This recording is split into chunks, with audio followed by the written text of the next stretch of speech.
સુરતમાં હાર્ટ એટેકથી 27 વર્ષીય કાપડના વેપારીનું ઘટના સ્થળે જ મોત થયું હતું. જો કે આ ઘટના સીસીટીવી કેમેરામાં કેદ થવા પામી છે. ગુજરાતમાં નાના બાળકોથી લઈને મોટા લોકોને ગમે ત્યારે હાર્ટ એટેક આવવાની આશંકા રહેતી હોય છે, જે ખૂબ જ ચિંતાજનક બાબત છે, જેના લીધે હાર્ટ એટેકથી થતા મૃત્યુના કેસોમાં નોંધપાત્ર વધારો થવા પામ્યો છે. લોકો શારીરિક પરિશ્રમ કરતા હોય તેમને ઓચિંતો હુમલો આવતા સ્થળ પર જ મોત નીપજે છે.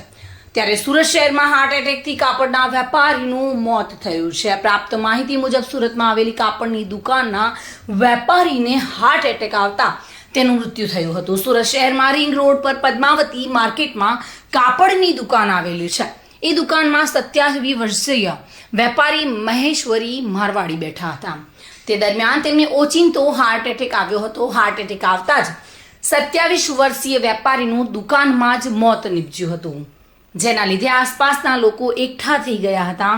27 વર્ષીય વેપારી મહેશ્વરી મારવાડીને દુકાનમાં જ હૃદયનો હુમલો આવતા મોત નીપજ્યું હતું, જેથી તેમના મૃતદેહને પોસ્ટમોર્ટમ માટે હોસ્પિટલ ખાતે ખસેડાયા હતા. યુવાન વેપારીનું હાર્ટ એટેકથી મોત થતાં વેપારીઓ અને તેમના પરિવારમાં શોકનું મોજું ફરી વળ્યું હતું. વેપારીને હાર્ટ એટેક આવ્યો તે સમયે સમગ્ર ઘટના સીસીટીવી કેમેરામાં કેદ થઈ ગઈ હતી. તો આવી એક જ ઘટના નથી બની, પરંતુ રાજકોટમાં પણ નાહવા જતા 27 વર્ષીય એક યુવકનું મૃત્યુ હાર્ટ એટેકથી થયું છે. એટલે કે હાર્ટ એટેકના હુમલાથી લોકોમાં મૃત્યુનો આંક નોંધપાત્ર વધારો જોવા મળી રહ્યો છે.